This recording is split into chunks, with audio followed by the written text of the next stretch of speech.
શુક્રવાર 20 માર્ચ 2026 ઉપલી મેળીનું મનન દોરનાર પ્રકાશ બાઇબલ વાંચન ગીતશાસ્ત્ર 119મો અધ્યાય 105 કલમથી 112 કલમ સુધી વાંચીશું. મારા પગોને સારું તારું વચન દીવારૂપ છે, તે મારા માર્ગને સારું અજવાળારૂપ છે. હું તારા યથાર્થ ન્યાયાસનો પાડીશ એવી પ્રતિજ્ઞા મેં કરી હતી અને તે પાળી પણ છે. હું દુઃખમાં બહુ દબાઈ ગયો છું. હે યહોવા, તારા વચન પ્રમાણે મને જીવાડ. હે યહોવા, મારા મુખના રાજી ખુશીથી આપેલા અર્પણ સ્વીકાર અને તારા ન્યાયી વચનો મને શીખવ. મારો જીવ સદા તારી મુઠ્ઠીમાં છે, તો પણ હું તારા નિયમને વિસરતો નથી.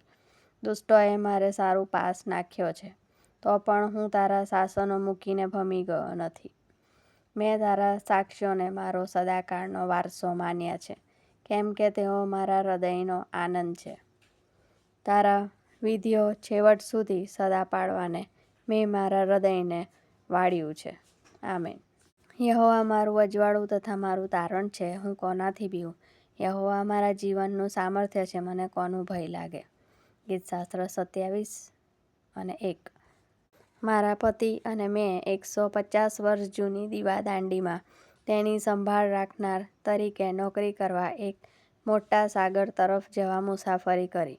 જેમ જેમ અમે તે દ્વીપકલ્પ કે જ્યાં તે દીવાદાંડી આવેલી છે તરફ વાહન ચલાવતા જતા હતા, ત્યારે અમારી આસપાસનું જંગલ વધુ ગાઢ થતું ગયું.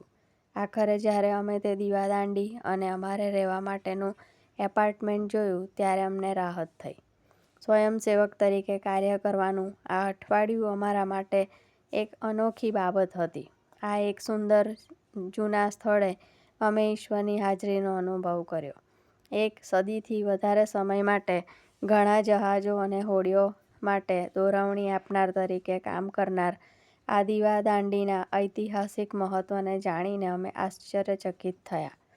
આ બાબતથી હું વિચારવા મજબૂર થઈ કે ઈશ્વરનો પ્રકાશ આપણને હંમેશા માર્ગદર્શન આપે છે, અને આ પ્રકાશ દેશ અને દુનિયાભરમાંથી આવેલા મુલાકાતીઓની આંખોમાં ઈશ્વરની હાજરી અમે જોઈ શક્યા.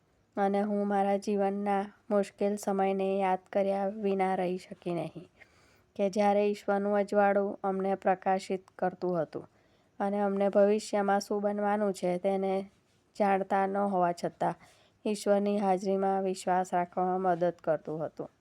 જેમ ખલાસીઓને ખડકો, રેતી અને છીછરા પાણીથી દૂર રહેવા માટે દીવાદાંડી માર્ગદર્શન આપતી હતી, તેવી જ રીતે ખ્રિસ્તીઓ તરીકે આપણે પ્રાર્થના કરવાથી, બાઇબલ વાંચવાથી અને લોકોની સાથે ભક્તિ સભામાં ભાગ લેવાથી માર્ગદર્શન પ્રાપ્ત કરી શકીએ છીએ.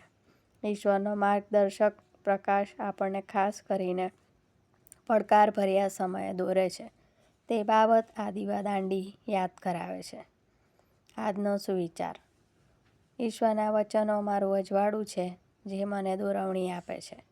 મધ્યસ્થી, જેઓ કોઈ નવા સાહસની તૈયારી કરી રહ્યા છે. પ્રાર્થના. પ્રેમાળ ઈશ્વર, માર્ગદર્શન અને ઊંડી ખાતરી પામવા અમે તમારી તરફ ફરીએ. ઈસુના નામમાં. આમેન.